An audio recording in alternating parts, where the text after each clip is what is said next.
Et le Booktube. Alors aujourd'hui, on se retrouve pour une nouvelle dark romance, pour vraiment un truc sur lequel je suis tombée par hasard. Et le résumé m'avait bien plu, donc je me suis dit pourquoi pas. Alors on a Cry Baby de Wendy Sue Lowtown. Alors, dans ce livre, on a Paige, que vous voyez ici, à part la main là, c'est ses yeux. On a beaucoup le fait que ses yeux sont d'un vert magnifique. Alors, il faut savoir que Paige, elle a eu une enfance très, très difficile. Ses parents n'étaient pas des parents comme les autres. C'était des gens, on va dire, un peu psychopathes. Bref, ils la traitaient pas très bien, ni elle ni son frère. Et en fait, c'était également des gens très perturbés mentalement. Donc, vous l'aurez compris, elle a grandi dans une ambiance pas très waouh. Et un jour, la police a débarqué chez eux. Et parce qu'ils ont découvert que ses parents, en fait, étaient l'auteur de plusieurs crimes avec son frère. Sauf que je pense que c'était trop tard et ils étaient déjà morts, si ma mémoire est bonne. Et son frère également était mort. Donc il reste vraiment plus qu'elle de leur famille. Et le FBI l'a prise sous leur aile parce que concrètement elle n'avait plus personne. Et donc il l'a entraînée pour devenir une future agente.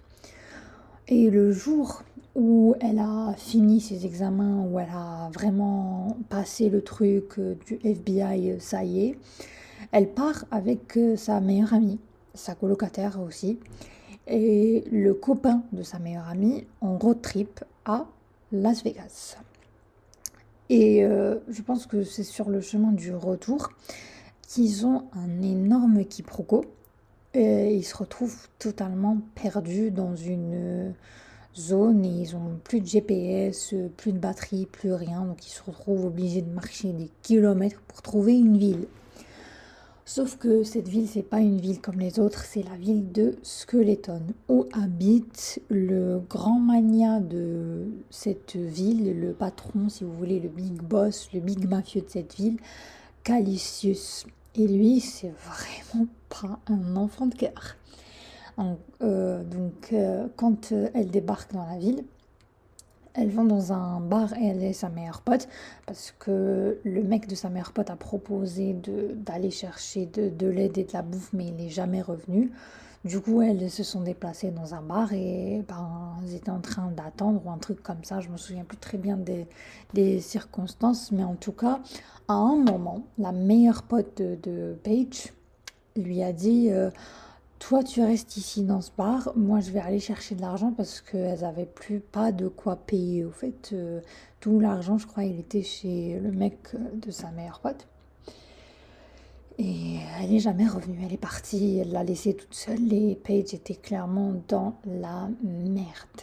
Et du coup, vu que tout appartient à Calicius, ben, ces hommes lui ont dit voilà, cette meuf a fait ci et ça. Et le mec, quand je vous dis pas de pitié dans l'âme, il l'envoie littéralement dans une cage à chiens. Elle lui plaît, hein. Oui, c'est lui le love interest, mais comment vous décrire? Au début, c'est pas l'homme idéal. Ok.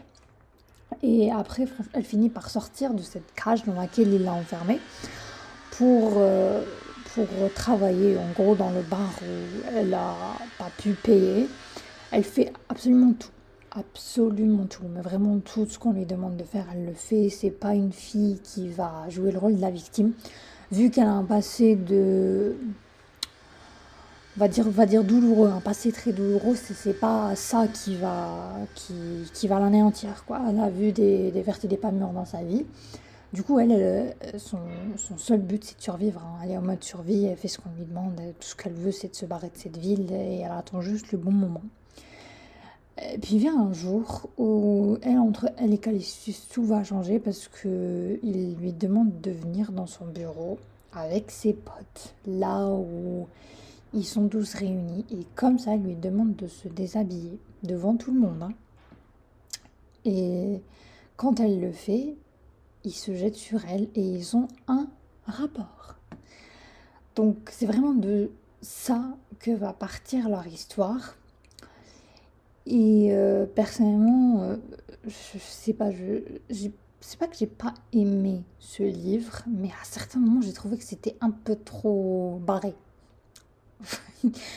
Parce que je me suis attachée à Paige, mais c'est vraiment mon problème, c'était Callistus, parce que comme on n'avait pas, euh, je sais pas, lui, j'ai pas réussi à m'attacher à lui. Je sais pas pourquoi, mais c'était vraiment lui mon blocage. Je comprenais pas pourquoi il l'a traité aussi mal.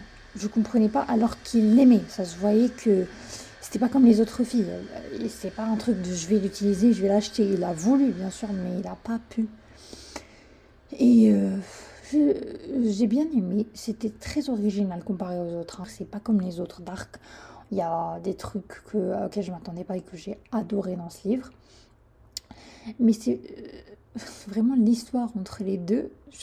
Ça s'est développé beaucoup trop vite. Parfois dans les slow burn, j'aime pas trop parce que c'est trop lent. Et là, c'était juste l'inverse, c'était trop rapide. J'ai pas réussi à capter l'essence de ce qu'il y avait entre eux, si vous voyez où je veux en venir. Mais ça veut pas dire que c'est pas une bonne dark romance. Perso, j'ai apprécié. Alors, il faut savoir que c'est une duologie, il y a un tome 1 et un tome 2. Et je vous la recommande, franchement, c'est vraiment pas mal, c'est sympa. J'ai lu mieux, je vais pas vous mentir, mais ça fait le taf. Pour le coup, j'ai pas vraiment de citation préférée parce que c'est une plume assez crue. C'est pas un truc poétique en mode ouais, je t'aime et il finit par lui dire une belle phrase et je vous la mets. Non, c'est un peu décalé. Je vous laisse vous faire votre propre avis et surtout si vous l'avez lu, dites-moi ce que vous en avez pensé.